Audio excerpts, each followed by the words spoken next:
بسم الله الرحمن الرحیم و به نستعین و صلی الله علی نبینا محمد و علی آله و صحبه اجمعین. یکی از توصیه هایی که رسول الله صلی الله علیه و سلم به ما فرمودند این است که ایشان می‌فرمایند لا تجعلوا بیوتکم مقابر، که خانه خودتان را قبرستان قرار ندهید. متاسفانه بسیاری از خانه های ما مسلمانان امروزه تبدیل به قبرستان شده، بدین معنی که در آن خانه ها هیچ گونه عبادتی انجام نمی گیرد، نه قرآن تلاوت می شود، نه نماز گزاری در آن وجود دارد و این یک مصیبت بسیار بزرگی هست. رسول الله صلی الله علیه وسلم می فرمایند که لا تجعلوا بیوتکم مقابر، خانه های خودتان را قبرستان قرار ندهید، که در قبرستان عبادتی انجام نمی گیرد. کسانی که اهل قبرستان هستند مردند و از دنیا رفتند، اعمال خیری به حساب آنها نوشته نمی شود. شما خانه های خودتان را مانند قبرستان قرار ندهید. در ادامه می فرمایند که ان الشیطان یفر من البیت الذی تقرأ فیه سورة البقره، شیطان از خانه ای که در آن سوره بقره تلاوت بشود فرار می کند. بسیاری از مردم همیشه گلایه می کنند و دنبال راهکاری هستند که از شر جن و شیاطین رهایی پیدا بکنند.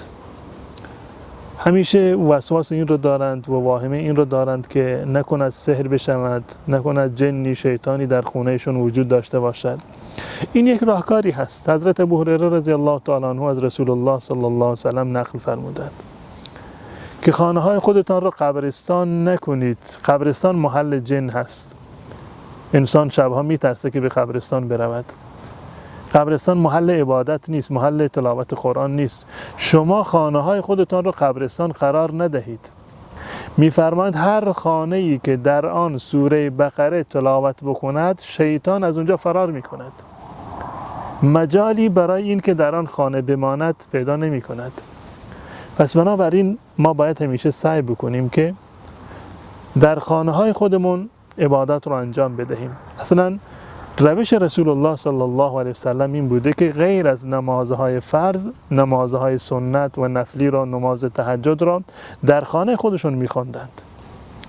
در این توصیه هم رسول الله صلی الله علیه وسلم به ما می‌فرمایند که شما در خانه‌های خودتان سوره بقره را بخوانید، زیرا در خانه‌ای که سوره بقره خوانده می‌شود شیاطین از آن فرار می‌کنند.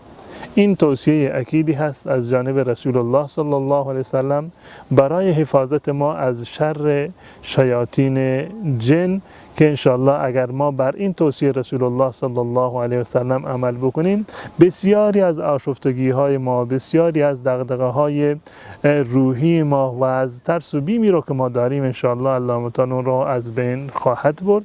پس بنابراین انشاءالله سعی بکنیم که همیشه به صورت کلی در خانه قرآن بخوانیم و خصوصا سوره بقره را که این فضیلت را رسول الله صلی الله علیه وسلم برایش ذکر کردند و این روایت هم در صحیح مسلم ذکر شده و روایت صحیح است.